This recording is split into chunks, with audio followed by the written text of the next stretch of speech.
So last year, if you recall, in celebration of Informatica's 25th anniversary, we introduced the Next 25.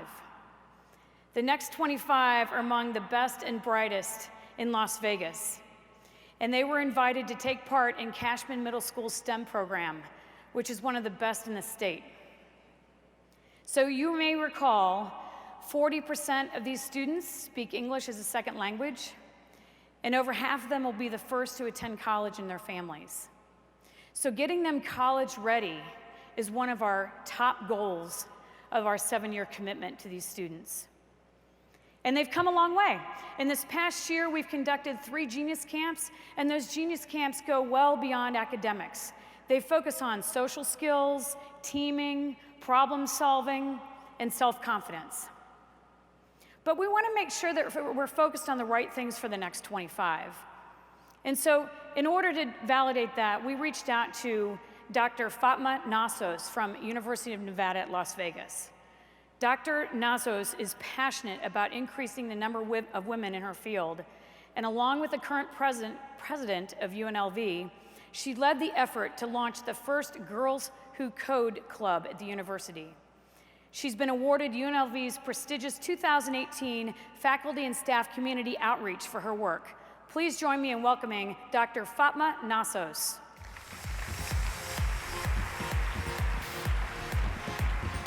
Hi, Fatma. Thank you for joining us here. Welcome to Informatica World. It's great to be here. Thank you. As a computer scientist, I love Informatica's Next 25 initiative.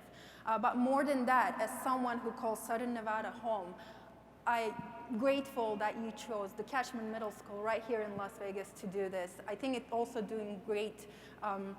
It's a great approach to close that skills gap that Wonderful. Well, given your research and our focus at the middle school level, how important are STEM programs today, in your opinion?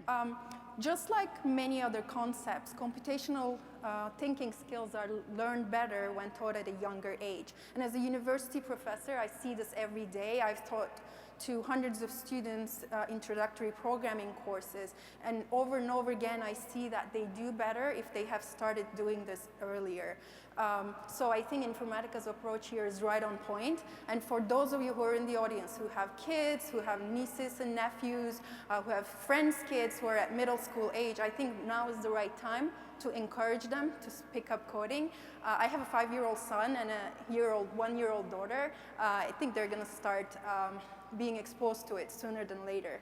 So let's expand on that for a moment. Can you tell me more about how important you think coding is to these kids? Yes, so a few years ago, Tim Cook said it's more important to learn how to code than to learn English as a second language. So I don't know how the English teachers around the world think about that, but I agree with them. It's very important because programming and coding have become very critical in globally communicating and collaborating. And do you think that it can help augment what the local schools are after? Definitely. So it's not just in Cook. School districts around the country are on board with the importance of teaching computing to K through 12 students. But with limited resources to go around in a zero-sum game, it's not always possible to implement all those programs. So I think it makes Informatica's Next 25 program even more valuable and important. Well, it sounds like we're on the right track. So Fatma, thank you for coming out today. Thank you very much. Appreciate it. Thank you.